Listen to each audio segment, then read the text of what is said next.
What's going on, all you minties? This is the Uncanny Omar from Near Mint Condition, and join me today as I get to announce two brand new Marvel Omnis coming out in the summer of 2022. So, let's do this. This video is sponsored by Marvel Comics, so thank you to David Gabriel and the fine folks at Marvel for sending us advance notification of these two new Omnis coming out in the summer of 2022. Before going any further, please don't forget to smash that like button, ring that bell for notifications to let you know when our videos are going live, and subscribe if you haven't subscribed yet. We put out videos every day. All of that helps with our YouTube algorithm and our channel keep growing. If you don't want to be spoiled, stay away from the comment section. Watch the video. After you watch the video, by all means, comment away. Let us know what you think of the covers, the content, or how you feel about these books. So, thank you all that have share the videos, by the way. I keep meaning to mention that. Thank you all so much. That does help with the channel. Now, throughout the years that I've been doing breaking news, I tend to get excited about certain books, maybe a little more than others, but regardless, what happens is that I try to capture that excitement that I get throughout the months, the years, when people ask me, when is this book coming out? Is there a chance of this omnibus being made, whether it's Avengers, whether it's Ultimate Spider-Man, whether it's the classic stuff, the modern era. You know, it brings me a lot of joy to get to share the news with people. And these two books that I'm announcing today, with one reprint, by the way, I'm going to sneak a reprint in there, they put a smile on my face. These two have been on my most wanted list for a long time, and the fact that I get to play a small part in getting to announce these makes me really happy. So, the first book I'm going to be talking about is a volume 2 of a series by one of my favorite writers of all time. And without further ado, it is my honor to announce XFactor by Peter David Omnibus Volume 2. So, before going any further, let's take a look at this standard edition cover. This standard edition cover here is drawn by Ryan Sook, and he was one of the artists early on in the series of XFactor. This is during the XFactor investigation years. Now, before going any further, talking about my love of the series, let's talk about the content of the book. So this, down here, I'll put what the content is, collects the Madrox miniseries, all 5 issues, XFactor 1 through 20, this is the 2005 XFactor series, 21 through 24, the A stories, 25 through 39, XFactor The Quick and the Dead one-shot, Layla Miller one-shot, and She-Hulk 31. So She-Hulk 31, that's part of the crossover with Secret Invasion. It looks like the 21 through 24 A stories, those are the B stories, I think, were part of the Endangered Species era.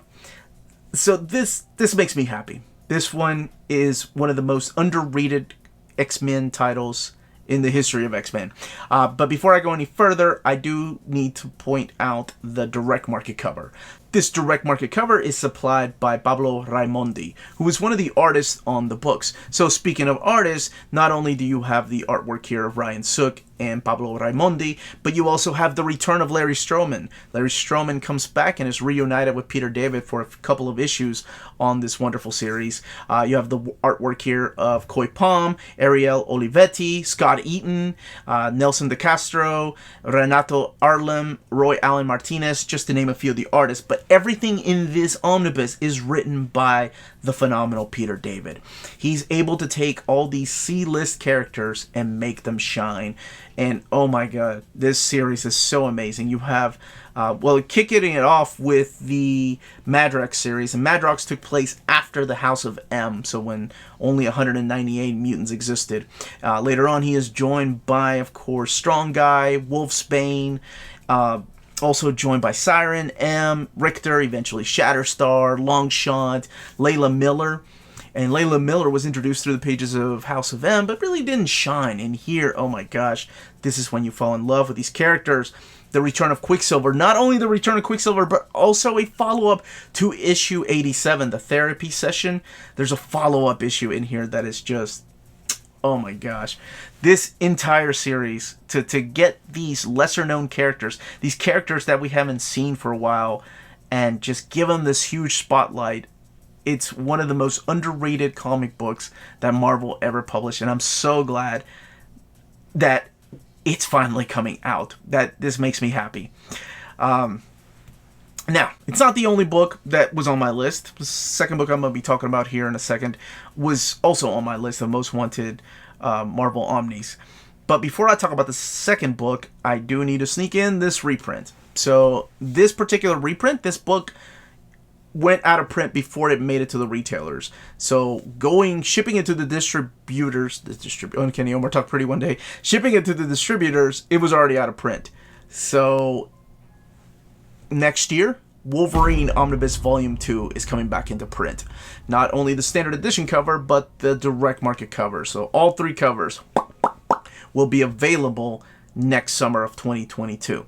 So why this Omnibus Volume 2 reprint? Well, it could be, like I mentioned, because it went out of print. It was out of print before it made it to the retailers, so not everybody was able to get it. Or it could have something to do with the next announcement. So, the next announcement. Well, this one also puts a big smile on my face. And I'm not going to string you along. Of course, it is my honor to announce Wolverine Omnibus Volume 3. Let's go, bub. Oh my gosh. To get to play a small part in all this is just phenomenal. But before I go any further talking about this book and the importance of it, let's take a look at the standard edition cover. So this standard edition cover here is drawn by Mark Silvestri. As a matter of fact, this is one of the fill-in issues that's written by Peter David, because most of this stories that are in here are written by Larry Hama in this era. Oh my gosh, this era. So let's take a look at the content. Collecting Wolverine 31 through 59, Wolverine Bloody Choices #1, Reign of Terror #1. These are all one-shots. The Ghost Rider Wolverine Punisher Hearts of Darkness one-shot. X-Men 4 through 7. That's Adjectiveless X-Men, which is the introduction of Omega Red. And actually a follow-up to the Return to Weapon X in issue 50 here. Material from Marvel Fanfare 54 through 55. And Marvel Comics Presents number 85 through 108. If you watch my segment on my channel called Map My X, when my friends and I pretend that we work for Marvel and we are given the duty to map these books out. The mapping on this book, actually XFactor I think has one more issue than the way that I mapped it out on my own. For my most wanted X-Men Omnis.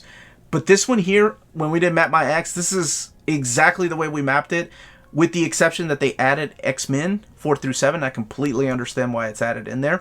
And I think all we had was the little send-off giveaway book, the Charleston Chew free comic. Now, before I go further talking about my love of this era of Wolverine, let's take a look at this direct market cover. So this direct market cover here is to issue number 4 of X-Men, and it is drawn by Jim Lee.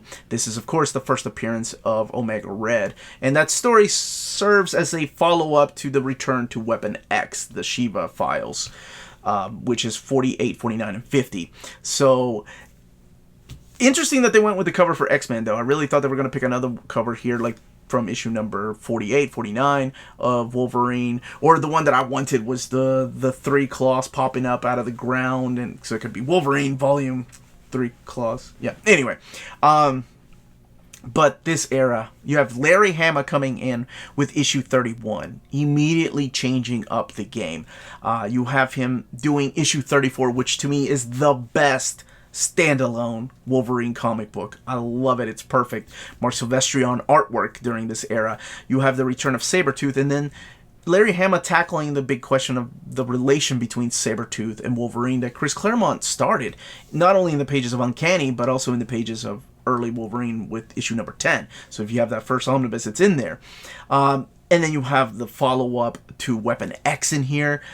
You have a few fill-in writers, so let's talk about the writing talents in here. You have the writing talents of not only Larry Hama, but as I mentioned, Peter David. You do have Fabian Nicieza, Scott Lobdell, Richard Howell, Howard Mackey, Jim Lee, John Byrne, Tom DeFalco, Rob Liefeld, Tim Truman, just to name a few of the talents that make it to this omnibus. And then that's just the writing, the talent that goes into the artwork. Mark Silvestri, my favorite comic book artist of all time, Jim Lee, Larry Stroman, Andy Kubert, Derek Robertson, Big John Buscema, John Romita Jr., Richard Howell, Sam Keith doing a lot of those issues from Marvel Comics Presents. Oh my gosh. This to me is the highest point of Wolverine storytelling. To me, I got no better than this era of Wolverine. Do I want an Omnibus Volume 4? Of course I do. So, yes, let's keep going. But this was the era when I was going from middle school to high school, and this was my Wolverine. And, oh my gosh, it was so good. It was a lot of fun. And I cannot wait for this book. Both of these make me really happy. And this particular omnibus here always reminds me of talking to David a couple of years ago and asking him to reprint Omnibus Volume 1, and they were, a little hesitant because it didn't sell that well. But that was 12 years ago. I said, times are different. I know it will sell. So I even risked it. I said, if it sells enough, will we get a Volume 2? How about that? And he was like, maybe. So it sold well enough. And then Volume 2 sold well enough. So here we are with Volume 3. To play that small part in all of this, just, man, it's amazing. So, both of these books, along with the reprint, are due out in the summer, so don't forget to pre-order as soon as they're available to pre-order to make sure you lock down your copy. If you have any questions or comments, leave them in the comments section below. And again, big thank you to David Gabriel and the folks at Marvel for sending us advance notification of all of these books. Don't forget to hit that like button, subscribe. And seriously, from the bottom of my heart, guys, we did it. Let's go, bub.